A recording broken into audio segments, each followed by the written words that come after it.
इस साल भीषण गर्मी ने अपने सारे रिकॉर्ड तोड़ दिए हैं। भयंकर लू और हीट वेव का प्रकोप इतने खतरनाक स्तर पर पहुंच चुका है कि हीट वेव की वजह से लोग अपनी जान भी गंवा रहे हैं। अब तक देश में गर्मी से रिकॉर्ड 100 से ज्यादा लोगों की मौत हो चुकी है, जबकि 40,000 से ज्यादा हीट स्ट्रोक के मरीजों की संख्या रिकॉर्ड की गई है। ये आंकड़ा 1 मार्च से लेकर 20 जून तक के बीच का है। सरकारी आंकड़ों के मुताबिक उत्तर प्रदेश में अब तक गर्मी से 44 लोगों की मौत हो चुकी है। हीट वेव से जान गंवाने वाले लोगों की संख्या अभी और बढ़ सकती है। जरा सोचिए ग्रामीण क्षेत्र का हाल, जहां बिजली भी कुछ घंटों के लिए ही रहती है और किसानों की अगर बात करें तो वो इस भीषण गर्मी में भी खेतों में काम कर रहे हैं। भीषण लू और गर्मी से ग्रामीण क्षेत्र के लोगों का हाल जानने के लिए गांव जंक्शन की टीम यूपी के शाहजहांपुर के तिलहर पहुंची। यहां के सीएचसी पर मौजूद डॉक्टर मोहम्मद यासीन से हमने बात की और जाना कि भीषण गर्मी की वजह से लू के केस कितने आ रहे हैं और लोगों को हीट वेव के खतरे से खुद को बचाए रखने के लिए क्या करना चाहिए। आप भी सुनिए उन्होंने क्या कुछ हिदायतें दी। आज हम मौजूद हैं शाहजहांपुर के तिलहर स्थित सीएचसी में, जहां हमारे साथ डॉक्टर मोहम्मद यासीन हैं। उनसे हम जानेंगे कि क्या हालात है यहाँ पर, किस तरह से यहाँ पर मरीज आ रहे हैं। नमस्कार डॉक्टर साहब, बहुत बहुत स्वागत है। नमस्कार डॉक्टर साहब, ये जानना चाहेंगे कि इस समय अगर बात करें, ग्रामीण क्षेत्र है, बहुत से किसान भी यहाँ पर हैं, किस तरह से आपकी ओपीडी अभी चल रही है, कितनी ओपीडी है मरीज कुल, और उसमें लू के कितने आ रहे हैं? अभी जैसा कि हमारे पास जो ओपीडी चल रही है उसका नंबर ऐसी 600 to 700 ओपीडीज़ पर डे आती हैं, जिसमें से लू के ना कह के ऐसे कुछ कि बुखार वाले आते हैं, उसमें से फिर हमें चूज़ करना पड़ते हैं। ऐसे पेशेंट जिनको लू लगने की वजह से बुखार है, जिसको हम हाइपरथर्मिया भी बोलते हैं कि या शरीर का टेम्परेचर बढ़ रहा है ज़्यादा उसमें, तो ऐसे पेशेंट फिर हम उसमें से सॉर्ट आउट करते हैं या छांट लेते हैं। तो लेकिन अभी तक हमारे सीएचसी पे ऐसा कोई गंभीर मरीज़ अभी तक नहीं आया है जिसको हम कह सकें कि हाइपरथर्मिया हीट स्ट्रोक का पेशेंट आया है। लेकिन अगर ऐसा कोई पेशेंट, जैसे लक्षण इसमें हो सकते हैं कि आपको बहुत तेज़ बुखार होगा, घबराहट हो सकती है, आपको हाथ पैरों में दर्द होगा, जैसे कहते हैं ऐंठने लगे पैर या इसको नॉर्मल दूसरे इंग्लिश में बोल सकते हैं क्रैम्प्स आ रहे हैं, पसीना आ सकता है बहुत ज़्यादा, या फिर कभी कभी मुंह से आदमी बोल नहीं पाएगा, लड़खड़ाने लगेगी, ज़बान लड़खड़ाएगी। ये सारी चीज़ें, ऐसे लक्षण अगर किसी को दिख रहे हैं तो सबसे पहले तो तुरंत लेके आएँ, आप सामुदायिक स्वास्थ्य केंद्र पहुँचें या स्वास्थ्य केंद्र, किसी भी स्वास्थ्य केंद्र या कहीं भी जाएँ। और घर में सबसे अच्छा काम ये करना है कि उसको ठंडे पानी से उसको वॉश करना है, या जिसको हम स्पंजिंग करते हैं, कोल्ड स्पंजिंग कहते हैं, उसे ठंडे पानी से वॉश करना है। और घर में अगर नॉर्मल टैबलेट आपके पास पैरासीटामोल अक्सर सब घर में मिल जाती है, तो वो आपको एक पैरासीटामोल टैबलेट देनी है ताकि थोड़ा बहुत टेम्परेचर उसका कम हो सके। उसके बाद में उसे गीले कपड़े से पोंछते ही उसको जितना जल्दी हो सकता है आप स्वास्थ्य विभाग में या फिर कहीं भी अस्पताल में लेके जाएंगे, तो ताकि टेम्परेचर उनका मेंटेन कर सकें। और कभी कभी धूप की वजह से टेम्परेचर है, फिर बॉडी में कितना इफेक्ट है, फिर उसके लिए हमें टेम्परेचर मेज़र करना भी पड़ता है, जिसके लिए या तो हम थर्मामीटर से नॉर्मल ले सकते हैं, ओरल टेम्परेचर ले सकते हैं। इस वाले केसेस में हमें क्या रेक्टल टेम्परेचर लेना पड़ सकता है, जो कि आपको सिर्फ और सिर्फ हॉस्पिटल में ही प्रोवाइड हो सकती है सारी चीज़ें। और बाकी अगर देखा जाए बचाव के लिए, बिल्कुल बचाव पे भी आएंगे, लेकिन उससे पहले एक सवाल और। देखिए, जो स्थिति आपने बताई ये बहुत ही ज़्यादा गंभीर स्थिति वाली बात हो गई, लेकिन गर्मी लगने से, लू लगने से ज़रूरी नहीं बहुत उतनी गंभीर आए, लेकिन ये स्थिति भी आती है मरीजों की कि वो अपने घर तक पहुंच गए, कारण उसका लू लगना ही है। तो ऐसे मरीजों की अगर बात की जाए जिन्हें आपने यहाँ से इलाज दिया और उसके बाद बोला कि आप घर जा सकते हैं, जिनमें वो लक्षण मिल रहे हो कि इस तापमान की वजह से वो प्रभावित हो रहे, ऐसे संख्या कितनी होगी?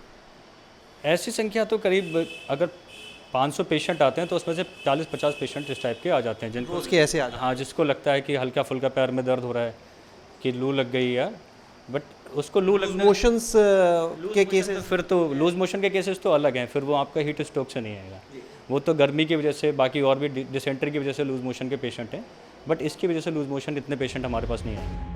डॉक्टर यासीन ने किसानों को धूप में काम न करने की सलाह दी। साथ ही बताया है कि अगर धूप में खेत में काम करना जरूरी है तो ऐसी स्थिति में किसानों को किन किन बातों का ध्यान रखना चाहिए, उसकी जानकारी भी उन्होंने गांव जंक्शन के साथ साझा की।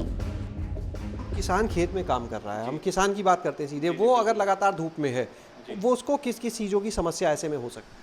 उसको समस्या हो सकती है, एक तो अत्यधिक शरीर का तापमान बढ़ जाना, दूसरा हद से ज़्यादा पसीना आना, उसको घबराहट होना, या फिर पैरों में जो मांसपेशियां उनमें जकड़न या दर्द होना बहुत ज़्यादा।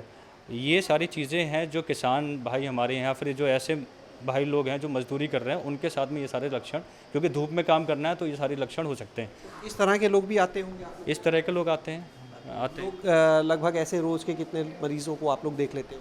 ऐसे अगर पूरे में देखा जाए तो वही 10-15 मरीज इस टाइप के हमारे पास में आ जाते हैं, जो बता रहे हैं कि हम गए थे लेकिन हमारे पास में अब ऐसा समस्याएं ऐसी हो रही हैं। अब देखिए खेत पे जाना, मजदूरी करना, ये तो उस किसान की मजबूरी है, उसे जाना ही पड़ेगा, चाहे वो खेती करने वाला मजदूर हो या किसान हो। प्रिकॉशन वो क्या ले, वहाँ पर वो किन बातों का ध्यान रखे कि इससे बचाव उसका हो सके?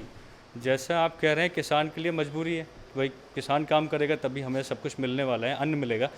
बट उसके लिए एक चीज़ हमें ये ध्यान रखना है, जैसे दिन के टाइम में 12 बजे से लेकर 4 बजे तक या 11 से 4 बजे तक का जो टाइम है उसमें टेम्परेचर सबसे ज़्यादा हाई होता है। तो कोशिश कर सकते हैं कि उस टाइम को हम अवॉइड करें। बहुत सुबह में, अर्ली मॉर्निंग में या सुबह भोर के टाइम या शाम के टाइम में खेतों में काम करा जाए।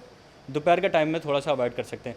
बाकी अगर ऐसी मजबूरी जिसमें जाना पड़ रहा है तो गमछा, सूती कपड़े और ढीले कपड़े और साथ में पानी, और हो सके तो नमक पानी का घोल जिसको हम शिकंजी या ORS ये साथ में अपने रखेंगे तो इन सारी चीज़ों से बचा जा सकता है। वहीं डॉक्टर ने गर्मी में खान-पान को लेकर भी जानकारी गांव जंक्शन के साथ शेयर की और बताया कि भीषण लू और चिलचिलाती धूप में आपको किन चीजों का सेवन करना चाहिए जो तबीयत खराब होने से आपका बचाव करेंगी। खान पान में जैसे आजकल सीजनल फ्रूट जितने हैं, अब बहुत ज़्यादा तो नहीं है लेकिन खीरा, ककड़ी, तरबूज हर जगह मौजूद है। ये सीजनल फ्रूट ही, जो सलाद जिसको हम बोलते हैं बेसिकली, उसका ज़्यादा उपयोग करें और तेल मसालों से थोड़ा सा अवॉइड करना है, इन सारी चीज़ों से बचना है। बाकी दूध, दही, छाछ इसका आप प्रयोग कर सकते हैं, तो ये बाकी काफ़ी अच्छी चीज़ें रहेंगी हमारे। दूसरी चीज़ जो खाना होता है, क्योंकि बासी खाना, सर्दी में और गर्मी में जो तापमान का फ़र्क होता है, और जब हम फिर से ग्रामीण परिवेश की बात कर रहे हैं तो वहाँ पर ऐसे में कितनी देर का खाना ना इस्तेमाल करें, इन चीज़ों के बारे में थोड़ा और बारीकी से आप बताएं, क्योंकि कई चीज़ें होती हैं जो इतनी बारीक होती हैं कि शायद उस पर ध्यान नहीं जाता और वो गलती हो जाती है। बिल्कुल। तो इसके लिए मैं कहना चाहूँगा कि एक टाइम का खाना दूसरे टाइम में ना ही खाएं, अवॉइड करें, क्योंकि टेम्परेचर इतना ज़्यादा है। या अगर आपके पास व्यवस्था उसको स्टोर कर सकें फ्रिज की तो अलग बात है, लेकिन अवॉइड यही करना है कि एक टाइम का खाना दूसरे टाइम में ना खाया जाए। हर टाइम के लिए आप फिर से फ्रेशली फूड बनाएं, वो ज़्यादा बेटर है। बेटर। अच्छा, दूसरी चीज़ कि जो आपने बता दिया उनके शेड्यूल को लेकर के, किस समय वो काम करें, खेत पे हैं तो किन बातों का ध्यान रखें, खाना। कई फल होते हैं, जैसे इस समय तरबूज का सीज़न है। तरबूज दो तरीके हैं, एक उसे ठंडा करके खाना, दूसरा कई बार क्या होता है हम देखते हैं कि लिया किसी ने, गांव के आदमी ने, और वहीं पर काट के खाने लगा, जो धूप में तपाए, उसे खाने से कोई दिक्कत तो नहीं है, या उसे भी पहले नॉर्मल करें ऐसा? अच्छा तो यही है, उसको नॉर्मल कर लिया जाए, एक ठंडे पानी में या किसी भी पानी में डाल के रखा जाए। उसको जो टेम्परेचर है उसका हीट की वजह से बहुत ज़्यादा है, तो एक उसको ऑप्टिमम टेम्परेचर या थोड़ा टेम्परेचर कम हो जाए, इतना हो जाए कि हमारी बॉडी का टेम्परेचर के इक्विवेलेंट हो जाए, तब उसको खाएं, ज़्यादा बेटर है। बहुत ज़्यादा गर्म खाने से तो दिक्कत होगी, और ज़्यादा दिक्कत होने के चांसेस बढ़ जाएंगे उसको। और बाकी दूसरे फल हैं, जैसे खीरा हो गया, ककड़ी है, आजकल बहुत ज़्यादा अवेलेबल है, इस मौसम में मिलती हैं, तो इन चीज़ों का सेवन करेंगे तो ज़्यादा इससे क्योंकि इसमें मैक्सिमम अमाउंट इन फलों में पानी का होता है, पानी और फाइबर ज़्यादा है, तो ये हमारे शरीर की जो पानी की कमी हो रही है उसकी पानी की कमी भी दूर करेंगे, और फाइबर जो हमें बाद में और हेल्प करते हैं उसके लिए भी काम होगा, फाइबर के लिए भी। गांव जंक्शन भी आपसे यही अपील करेगा कि घर से बाहर निकलें तो सूती और ढीले कपड़े पहनकर ही निकलें, ज्यादा से ज्यादा पानी पिएं और हो सके तो शाम होने के बाद ही घर से बाहर जाएं। गांव जंक्शन के लिए शैलेश अरोड़ा के साथ नैन्सी वाजपेयी की रिपोर्ट।